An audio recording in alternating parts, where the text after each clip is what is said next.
Every Nigerian has heard this story. Lord Lugard created Nigeria. Lugard merged the North and South.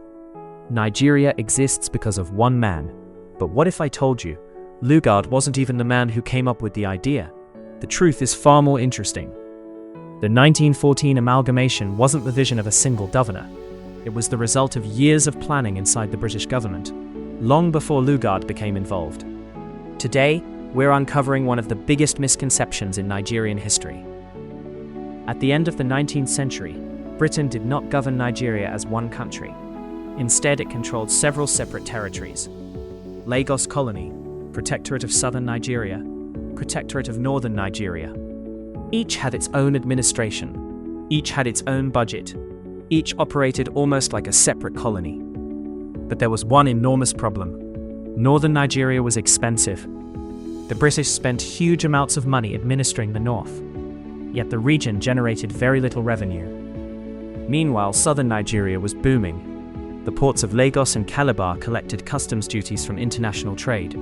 Palm oil, palm kernels, rubber, and other exports generated significant income. In simple terms, the South made money. The North spent money. Britain was paying to keep northern Nigeria running. Colonial officials wanted a cheaper solution. Most people think Lord Lugard invented amalgamation. He didn't. In August 1898, the British Colonial Office established a special committee to study Britain's territories along the Niger. Their task was simple. How can Britain govern these territories more efficiently? After examining the situation, the committee reached a conclusion. The territories should eventually be merged into one administration. Notice something important.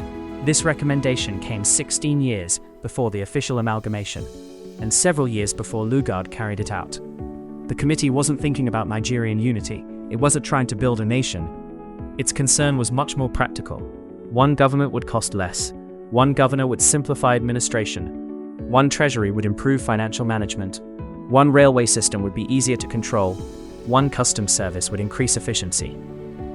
For Britain, amalgamation was a business decision, not a nation-building project. So where does Frederick Lugard fit into the story? Lugard didn't invent the plan. He became its chief architect. Think of it this way: the British government decided to build a house. Lugard became the engineer responsible for designing and supervising the construction. In 1912, he was appointed governor of both northern and southern Nigeria. Turn the Colonial Office's policy into reality. He developed the administrative framework. He decided how the new colony would function. He created a single governor-general. He established a central government. He coordinated customs. He merged financial administration. He reorganized the railway system. He integrated the postal services. He supervised public works. And on the 1st January 1914, the amalgamation officially came into effect. Lugard became Nigeria's first governor-general. Here's another fact many people don't know. The 1914 amalgamation did not create one fully unified country overnight. In reality, northern and southern Nigeria remained surprisingly separate.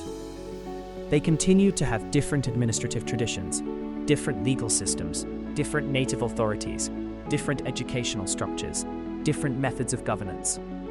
Many departments, including education, police and prisons, were only merged gradually during the 1920s and 1930s.